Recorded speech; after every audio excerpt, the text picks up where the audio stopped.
Habang abala sa paglalaro ang mga soccer player na ito ay bigla na lang may sumabog.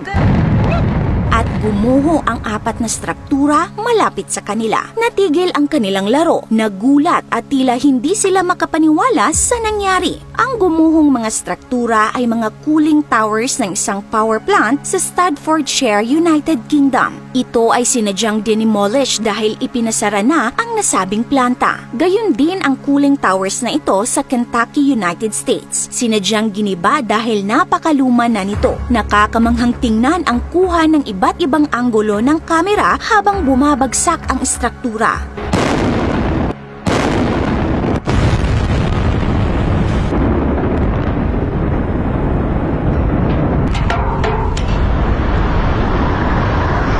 Ganito nga pala ang loob ng cooling tower. Kapag nagpaputok ng balloon sa loob ay aalingaw-ngaw ang tunog nito.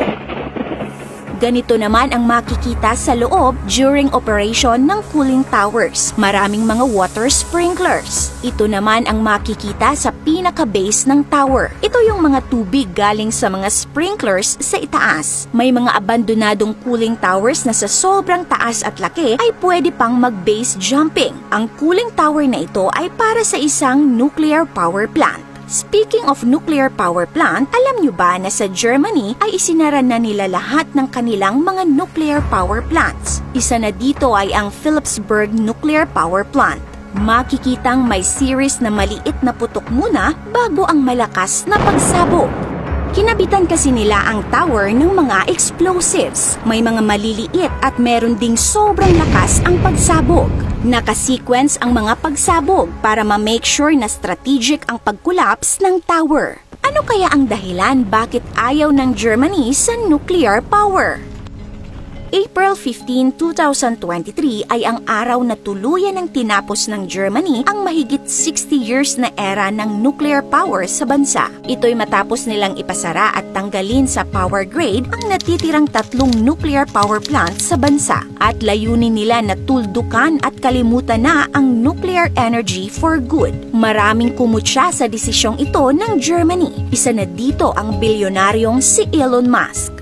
Germany should not only not shut down the nuclear power plants, it should reopen the ones that shut down. It's crazy to shut down nuclear power plants. This is total madness to shut them down. Maging si Bill Gates ay sang-ayon din sa nuclear power. Nuclear power is the only carbon-free energy source we have that can deliver large amounts of power day and night. Habang ang Germany ay sinara na ang lahat ng kanilang nuclear power plants at ang iba ay dinimolish na nila, kabaliktaran naman ang nangyayari sa kapitbahay nilang France. Noong 2021, lampas 60% ng source ng kuryente sa France ay nanggaling sa nuclear energy at plano pa ng France na magdagdag ng 14 nuclear power plants. Ang China naman ay kasalukuyang nagpapatayo ng 36 na mga bagong nuclear reactors. Karamihan din sa mayayamang bansa ay patuloy pa rin ang paggamit ng nuclear power, gaya ng USA, Russia, Japan at iba pa. So ano ba ang dahilan bakit itinigil ng Germany ang paggamit ng nuclear power?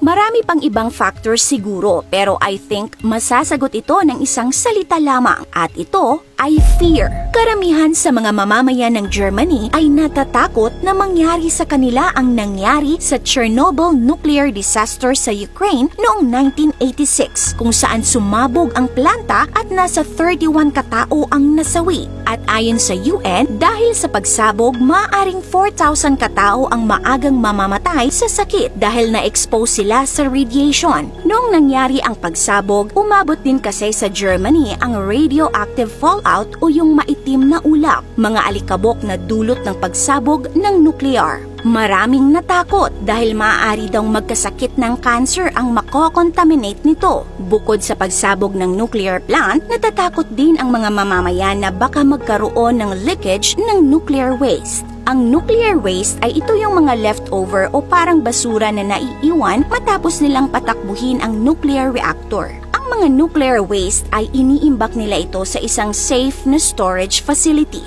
Napaka-hazardous ng nuclear waste. Kapag nag-leak ang container na pinaglagyan nito at na-expose ang tao sa radiation, masisira ang kanyang cells at DNA at mataas ang chance na magkaroon siya ng cancer at iba pang mga sakit. Kaya noong 80s ay umigting ang public pressure at nagkaroon ng maraming protesta sa bansa. Para sa mga Germans, ang nuclear power ay isang mapanganib na source ng kuryente. Hanggang sa dumating ang 2011 nuclear disaster sa Japan. Dito na pagdesisyonan ng gobyerno na tuluyan ng i-phase out ang nuclear power sa bansa. Gayunpaman, may mga experts at mga professor ang nag-file ng petition noong 2023 para i-reverse ang desisyon ng gobyerno. Ayon sa kanila, ito'y isang malaking pagkakamali. At dahil daw sa pagsara ng mga nuclear power plant, bukod sa tataas daw ang carbon dioxide emission ng Germany, ay tataas din daw ang singil sa kuryente. Sa kabila ng mga pagtutol sa desisyon ng gobyerno, ay tuluyan pa ring naisara ang lahat ng mga nuclear power plants sa bansa noong April 2023. Ngunit hindi daw ito ang katapusan ng panganib na dala ng nuclear power sa Germany. Malaking problema pa rin daw kasi ang paghahanap at paggawa ng secure at safe na permanenteng storage facility para sa lampas 10,500